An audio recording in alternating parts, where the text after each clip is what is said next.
Merci à vous, merci à tout le monde d'être venu ce soir, même s'il y avait la pluie. Il paraît qu'à Nice, c'est pas si courant, et de sortir au moment où il y a la pluie, c'est pas n'importe quoi. Grâce à Dieu, c'est tout en votre mérite, tout en votre honneur.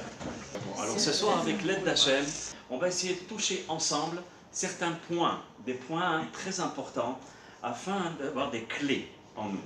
D'avoir des clés qui sont les principales clés afin de comprendre comment fonctionne dans le judaïsme l'influence astrale et est-ce qu'il y en a une et toutes les questions qui suivent après. Donc déjà, d'où vient le terme mazal? Ça, c'est la première chose que nous allons expliquer. Et quand le destin est-il déterminé? Est-ce qu'il est déterminé avant la naissance ou pendant la vie, pendant le moment où je suis en train de vivre, il y a une certaine métamorphose par rapport à ma conduite, par rapport à mes gestes, ma façon de penser, d'interagir envers les gens, je change complètement mon mazal, selon des décrets supérieurs où je ne peux rien faire, et à ce moment-là, c'est déjà inscrit, ce qu'on appelle le mektoub, d'accord? Ou bien non, c'est moi qui vais interagir dans ma vie. Ou est-ce que dans les mains de l'homme, de déterminer son avenir, comme nous avons dit par rapport au lieu là où il habite, par rapport à sa façon de parler, sa façon d'agir, là où il habite, etc. Et donc, ça a une très grande influence. Et aussi, on va apprendre la raison d'être des firmaments. Pourquoi Akadosh Baruch Hu, il a créé des firmaments? On aurait pu avoir de la lumière. Et est-ce qu'ils sont là seulement pour éclairer les planètes?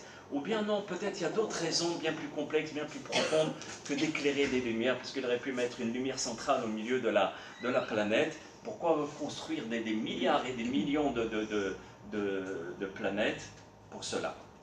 Et aussi, s'il y a une sentence, d'accord, comme ce qu'on appelle le mektoub, s'il y a une sentence sur une personne ou bien une communauté, alors peut-elle changer? Est-ce que nous avons le potentiel et la faculté et la possibilité de changer lorsque là-haut, dans le tribunal céleste, ou bien des forces supérieures sont bien plus fortes et puis toi, tu ne peux absolument rien que de subir? Est-ce que c'est ainsi ou bien c'est différent? Et si je peux changer, alors comment je peux les changer?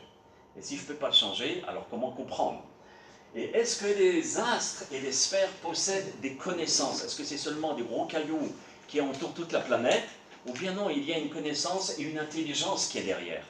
Et nous allons essayer tous ensemble, avec l'aide d'Akadosh Baruch Hu, de prendre le train, de mettre la vitesse accélérée pour essayer de parcourir tous ces points et d'essayer de les répondre un par un, pour ensuite laisser une petite demi-heure de façon à ce qu'on puisse poser des questions. Maintenant, on va essayer d'ouvrir les livres du Talmud. Le Talmud, c'est la pièce centrale avec la Torah orale et la Torah écrite. La Torah écrite a été enseignée à Moshe Rabbeinu au Har Sinaï, Mont Sinaï. Il a transmis aussi, pas seulement la Torah écrite, la Bible écrite, mais aussi avec la Bible, il nous a donné de quoi décoder, de quoi comprendre.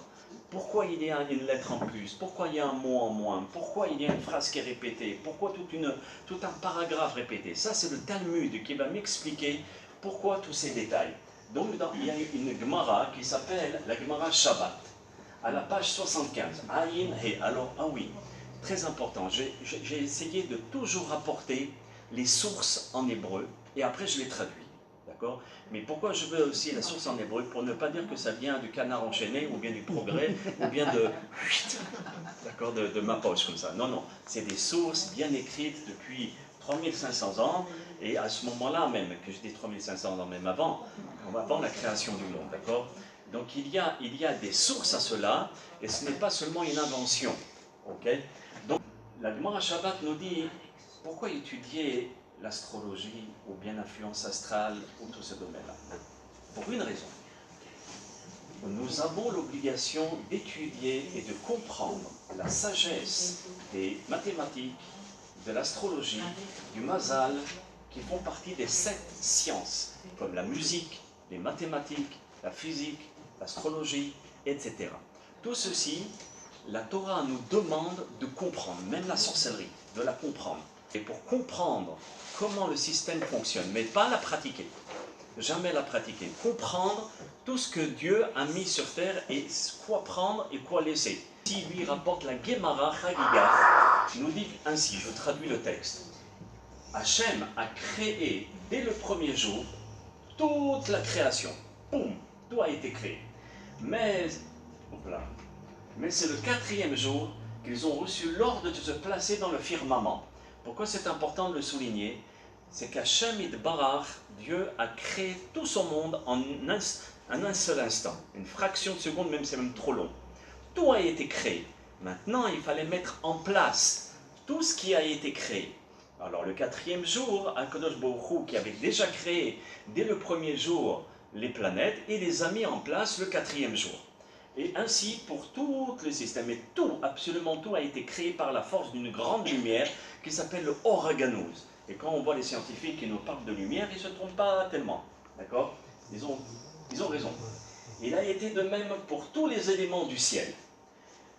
Donc la Torah nous dit ainsi, on traduit, ça c'est dans le chapitre 1 au verset 14.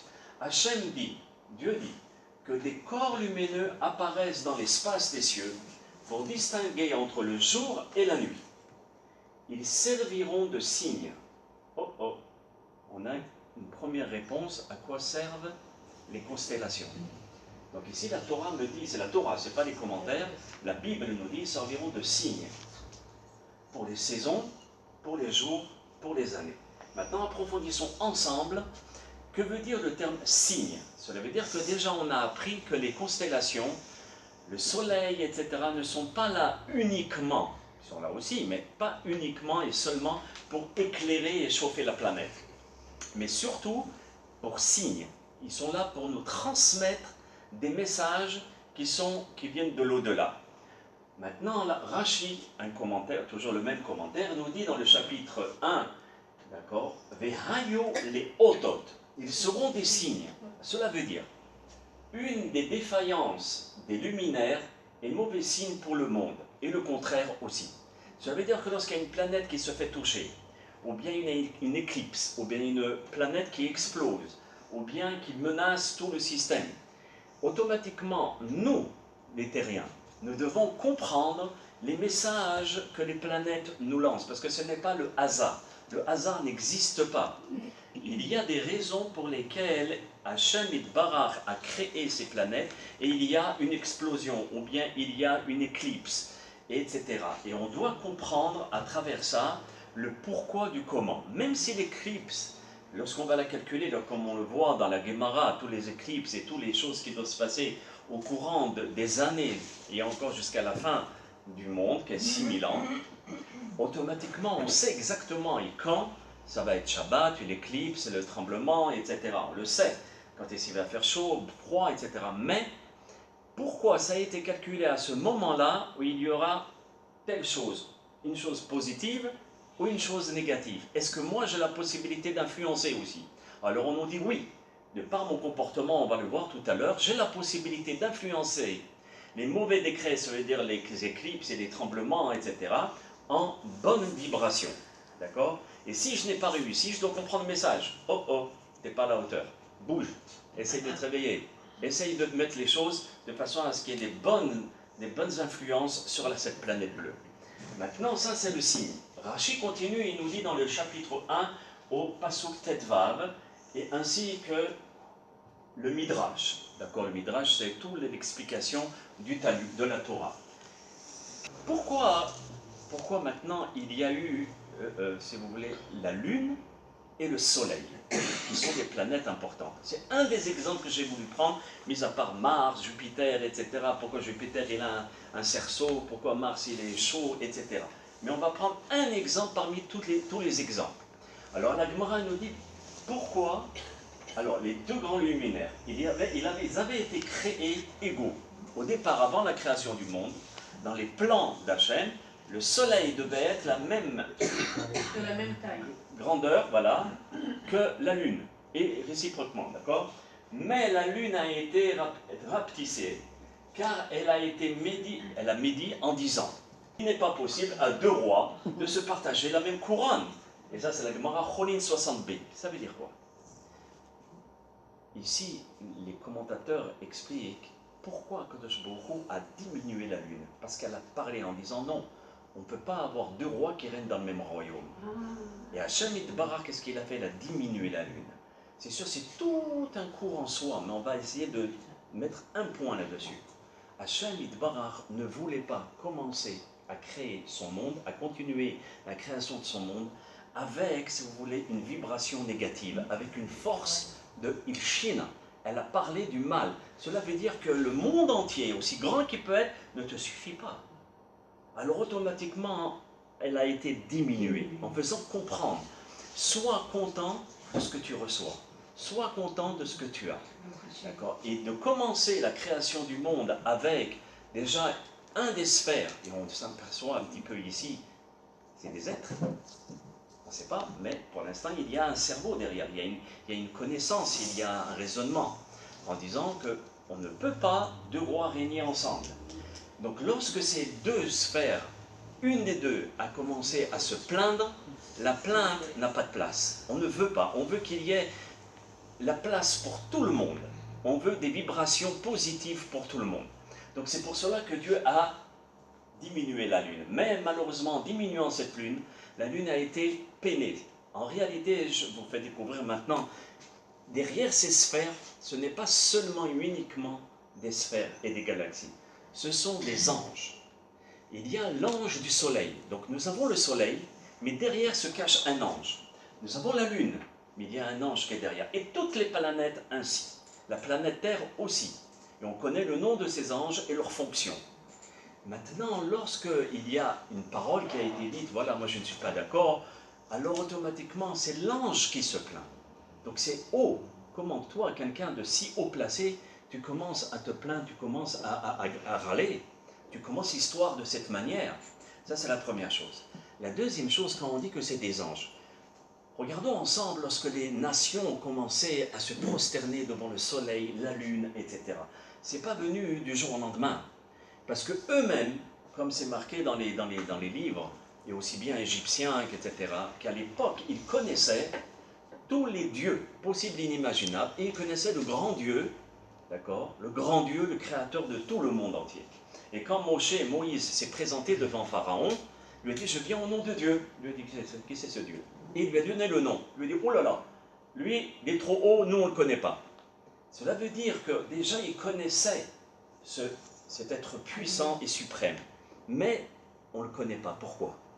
On préfère, nous, êtres humains, d'avoir des intermédiaires, de passer par un intermédiaire. Et c'est ça, si vous voulez, la différence entre les nations et le judaïsme. C'est ce qu'on appelle, dans le judaïsme, de l'idolâtrie. L'idolâtrie, ce n'est pas seulement se mettre à plat ventre, c'est passer par l'intermédiaire entre moi et le bon Dieu. C'est mon Père, c'est mon Dieu, mais c'est mon Père avant tout. Je ne passe pas par intermédiaire, comme on le fait maintenant. Salut papa, comment tu vas? Tu vas bien? Oui, ça va très très bien. Allez, bye bye. C'est monsieur le téléphone qui est en train de s'adresser à papa. Mais quand on est devant papa ou maman, ça, je suis fatigué. D'accord? Donc cela veut dire qu'on ne veut pas d'intermédiaire, on veut directement la personne. Lorsque le système de l'idolâtrie a commencé, c'est quoi? C'est commencer à faire un intermédiaire entre moi et le grand patron. Donc c'était qui l'intermédiaire? La pierre, qui derrière il y a un ange. Les plantes, qui derrière il y a un ange, le soleil. On voit que tout l'empire babylonien se prosternait devant le soleil. Tous les matins, il se levait de très bonne heure, il venait avant le lever du soleil, pour se prosterner devant le soleil. Donc cela veut dire que c'était l'ange qu'on va se prosterner devant lui, et lui, cet ange-là, va transmettre nos amitiés au grand patron. Mais le bon Dieu, il dit non, tu peux m'adresser directement des amitiés. D'accord? Donc maintenant nous avons compris le fait que derrière ces galaxies et ces planètes, etc., il y a des êtres vivants qui s'appellent des anges. Maintenant, toujours dans Bereshit, dans le livre de la Genèse, au chapitre 1 et au verset Tetzaïn. D'accord? S'il y a une non-compréhension, arrêtez-moi. Mais s'il y a des questions, notez-les. D'accord? La Torah nous dit ainsi.